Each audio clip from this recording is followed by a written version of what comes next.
Hello अस्सलाम वालेकुम दोस्तों।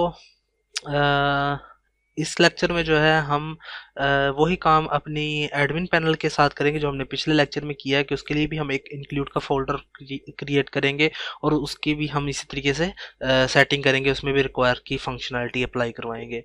तो मैं एडमिन के अंदर चला जाता हूँ और एडमिन के अंदर रहते हुए ही मैं एक फ़ोल्डर पहले क्रिएट कर लेता हूँ जिसका नाम मैं INC ही रख लेता हूँ। और यहाँ पे मेरे पास कुछ पेजेस हैं। मुझे लॉगिन के पेज में कुछ नहीं एडिटिंग चाहिए, बाकी पेजेस में चाहिए। तो मैं सबसे पहले इंडेक्स के पेज में आता हूँ और यहाँ पर भी इसका भी हेड से ऊपर ऊपर जो डाटा है इसको मैं कट कर लेता हूँ और यहाँ पर इंक्लूड के अंदर मैं न्यू फाइल क्रिएट करता हूँ जिसका नाम मैं top.php रख लेता हूँ। ठीक है, और यहाँ पर पेस्ट कर देता हूँ इसको यहाँ पे सेव करने के बाद अपनी इंडेक्स की फाइल में जाता हूँ, एडमिन की इंडेक्स की फाइल। ठीक है, ये बात याद रखिएगा कि हम एक एडमिन के इंडेक्स पे काम कर रहे होंगे और कभी हम पोस्ट की इंडेक्स यानी कि हमारे फ्रंट एंड के इंडेक्स पे भी काम करेंगे। तो यहाँ पे मैं वही कॉपी करके पेस्ट कर देता हूँ, सॉरी वो हमारा जो कोड था PHP का वो यहाँ पे लगाता हूँ, QUIR रिक्वायर। ओ, सबसे इम्पोर्टेंट बात, पहले इसको मैं लिख लेता हूँ, बाद में आपको बताता हूँ कि जो हम मिस्टेक कर रहे हैं वो है, यहाँ पे मैं लिख देता हूँ top.php। सबसे पहली बात कि यहाँ पर हमने इनकी अभी एक्सटेंशन नहीं चेंज की, पहले हमें इनकी एक्सटेंशन चेंज करनी है। मैं इसको रीनेम कर देता हूँ और इसका नाम जो है PHP लिख देता हूँ, सेव कर देता हूँ। तो ये अब हमारा कोड भी सही वर्क कर रहा है। यहाँ पे इसका भी एक्सटेंशन जो है रीनेम करके इसको भी PHP कर देता हूँ और इसी तरीके से सैम्पल पेज को भी फिलहाल जो है वह रीनेम कर देता हूँ। अगर हमें सैम्पल पेज चाहिए होगा तो हम रखेंगे, अदरवाइज इसको डिलीट कर देंगे। यूजर्स के पेज को भी रीनेम कर देता हूँ और PHP, और यहाँ पे कैटेगरीज के पेज को भी रीनेम और PHP इसकी एक्सटेंशन रख देते हैं। अब ये इंडेक्स की पेज के अंदर जो है मैंने ये काम कर दिया हुआ है ऑलरेडी, तो यानी कि ये इंक्लूड करवा दिया है। पहले एक दफ़ा इंडेक्स का पेज चेक कर लेते हैं अपने ब्राउज़र के अंदर। यहाँ पे जाके CMS के बाद मैं सिंपल एडमिन लिखूंगा तो मैं उसकी फाइल में आ गया हूँ। यहाँ पर अब एक एरर आ रहा है, ये देखें कि कोई एरर आ रहा है। वो क्या एरर आ रहा है, हमने कोई चीज़ मिस कर दी है। सॉरी, ये देखे ना कि मैंने top.php डाल दिया, INC ने लिखा कि INC के अंदर जो डाटा है top.php उसको फैच करो। ठीक है, ये मिस्टेक की वजह से उसने पूरा पेज ही मेरा हाइड कर दिया। अब ये सही वर्क कर रहा है हमारे पास, ठीक हो गया। अब मुझे क्या चीज़ इसमें से निकालनी है, ये इसकी मेन्यू जो है, तो इसका नैव बार जो है वो मैं कट कर लेता हूँ।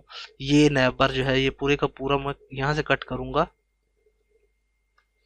कट करके यहाँ पर इसका मैं हेडर के नाम से इसकी फाइल क्रिएट कर देता हूँ, सॉरी header.php। और यहाँ पर सॉरी मैंने फोल्डर क्रिएट कर दिया, इसको मैं डिलीट कर देता हूँ। और यहाँ पर फाइल क्रिएट करनी थी मैंने, header.php, और यहाँ पर पेस्ट कर देता हूँ कोड। सेव करके अपने ब्राउज़र में जाके इसको, सॉरी अपनी इंडेक्स की फाइल के अंदर जाके मैं दोबारा यहाँ पे रिक्वायर वंस की फंक्शनैलिटी अप्लाई करवाऊँगा वंस। और यहाँ पर INC में मौजूद जो हेडर है .php इसको फेच करो। इसी तरीके से अब मुझे इसमें और क्या चीज़ सब पेजेस में कॉमन चाहिए, वो ये है, ये साइड बार।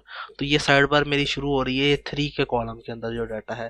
तो ये सारा का सारा ये जो 3 के कॉलम के अंदर जो डाटा है मैं इसको कट कर लेता हूँ और यहाँ पर भी PHP का कोड लगा देता हूँ, रिक्वायर वंस INC में मौजूद जो साइड बार है .php वो अभी हमने क्रिएट नहीं की, तो मैं साइड बार भी यहाँ पे क्रिएट कर लेता हूँ। New folder side bar .php, यहाँ पे पेस्ट कर देता हूँ, वो कोड सेव कर लेता हूँ और ये भी मेरा क्रिएट हो गया। बाद में हम इसको एक ही बार में चेक करेंगे कि हमारा क्या एरर आ गया।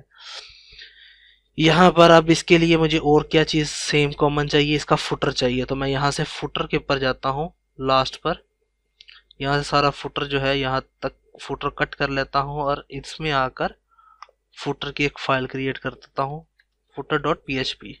यहाँ पे पेस्ट करके सेव कर लेता हूँ और इंडेक्स के अंदर जाकर बॉटम पर भी वो फाइल इंक्लूड करवा देता हूँ, रिक्वायर करवा देता हूँ।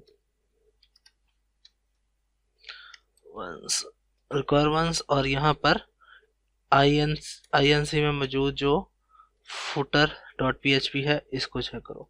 अब यहाँ पे आके एक दफ़ा अपने एडमिन को रिफ्रेश कर लेते हैं। अगर तो यहाँ पे कोई एरर नहीं आ रहा, इसका मतलब हमारा कोड सही तरीके से लग चुका है। अब इस तरीके से मैं टॉप की जो फाइल है इसको एक दफ़ा कॉपी कर लेता हूँ, और वहाँ से जितना भी डाटा होगा उनको मैं डिलीट करके उसकी जगह पर, सॉरी कॉपी करना था, ये सेव करके अब हम जाते हैं अपने कैटेगरीज के पेज के अंदर। यहाँ से मुझे ये डाटा नहीं चाहिए, यहाँ पे पेस्ट सेव। यहाँ से नैव बार मुझे नहीं चाहिए, नैव बार का नाम मैंने जो है वो हेडर रखा हुआ है, तो सिंपली यहाँ पे आगे पेस्ट करूँगा और यहाँ पर हेडर रख दूंगा। और यहाँ से ये 3 के अंदर जो डाटा है ये वाला लिस्ट ग्रुप ये मुझे नहीं चाहिए, और इसका नाम मैं साइड बार रख दूंगा। सेव कर लेता हूँ, और बॉटम पे मुझे फुटर चाहिए, तो ये फुटर जो है मैं डिलीट कर लेता हूँ, और यहाँ पर फुटर डॉट PHP सेव करके अपना, ये मैंने किसको चेंज किया है, कैटेगरीज के पेज को। तो यहाँ से अगर तो कैटेगरीज में जाना है तो सी कैटेगरीज डॉट PHP को क्लिक कर देते हैं, तो हमारा ये पेज भी बिल्कुल सही वर्क कर रहा है। इसका मतलब ये भी पेज हमारा सक्सेसफुली क्रिएट हो चुका है। यहाँ पे ये सैंपल का पेज है, ये भी हम कर लेते हैं, वैसे इसकी अभी ज़रूरत नहीं है। फिलहाल मैं इसको डिलीट कर रहा हूँ, बाद में हम इसको दोबारा क्रिएट करेंगे। तो मैं इसको डिलीट कर दिया मैंने इस फाइल को ही। यूज़र में आकर तो यहाँ पर मैं इसको डिलीट कर देता हूँ अपने एरिया को, और यहाँ पे पेस्ट कर देता हूँ, टॉप आ गया। और यहाँ से जो नैव बार है यहाँ से मैं इसको भी डिलीट कर देता हूँ। यहाँ पर मुझे टॉप की जगह पर हेडर चाहिए, और यहाँ से जो है हमारा साइड बार इसको डिलीट कर देता हूँ। और इसको डिलीट करने के बाद यहाँ पर मैं साइड बार अटैच करवा दूंगा, साइड बार। और लास्ट पर फुटर है हमारा, और फुटर को जाके मैं चेंज कर लेता हूँ, वहाँ से भी डाटा जो है डिलीट करके, तो रिक्वायर की मदद से इसको भी फेच करवा लेते हैं। सेव करके अपना हम यूजर्स डॉट PHP का भी पेज चेक कर लेते हैं। तो यहाँ पर यूजर्स डॉट PHP के पेज में आते हैं, ये भी सही तरीके से एग्जीक्यूट हो रहा है, इसका मतलब ये भी हमारा पेज सक्सेसफुली क्रिएट हो चुका है। अब एक और चीज़ बात है कि इनके ऊपर जो लिंकिंग है वो अभी सही तरीके से अप्लाई नहीं हुई, ना डैशबोर्ड, ना इसके ऊपर, ना यहाँ पर। तो इनके ऊपर जो लिंक्स हैं वो करवाने, क्योंकि इनके ऊपर अभी HTML के लिंक्स लगे हुए हैं, ठीक है, और किसके ऊपर तो लगा भी सही नहीं है लिंक। तो मैं इसके लिए आता हूँ अपनी इसी एडमिन के अंदर मौजूद जो इंक्लूड का फोल्डर है, इसमें एक तो हेडर में हमारा जो नैव बार है उसके ऊपर एक लिंक है, यानी कि हेडर के अंदर ये वाली हमारी मेन्यू है, तो इसका लिंक उसी के अंदर ही होगा ना। तो उसके हम एडिटिंग करेंगे। यहाँ पे बाबा साहब पे लगा हुआ है index.html, मुझे index.php का लिंक चाहिए, और टॉप के अंदर या साइड बार के अंदर, साइड बार के अंदर बाकी लिंकिंग है हमारी। तो यहाँ पर HTML की जगह पे PHP चाहिए। यहाँ पर ऑल पोस्ट है, पोस्ट का मैंने भी शायद पेज क्रिएट नहीं किया, तो अभी उसकी ज़रूरत नहीं है लिंक लगाने की। यहाँ पर जो है कमेंट्स का भी अभी पेज नहीं क्रिएट, भी ऐसे रहने देता हूँ। कैटेगरीज का पेज क्रिएट हो चुका है, तो यहाँ पे कैटेगरीज डॉट PHP कर देते हैं, और यूज़र्स के लिए यूज़र्स डॉट PHP। सेव करके अपने ब्राउज़र को एक दफ़ा रिफ्रेश करके चेक कर लेते हैं कि सारे लिंक्स सही काम कर रहे हैं कि नहीं। ये यूज़र सही है, ये डैशबोर्ड पे पर भी ये भी लिंक सही काम कर रहा है, कैटेगरीज का भी लिंक सही काम कर रहा है, यूज़र्स का भी कर रहा है। कमेंट्स और पोस्ट के ऊपर अभी हमने लिंक अप्लाई नहीं करवाए, तो अब ये हमारा जो है इसकी भी सेटिंग हमारी एडमिन पैनल की तकरीबन हो चुकी है। तो नेक्स्ट क्लास में हम इसको मज़ीद आगे लेकर चलेंगे। तब तक के लिए मुझे इजाज़त दें। अल्लाह हाफिज़।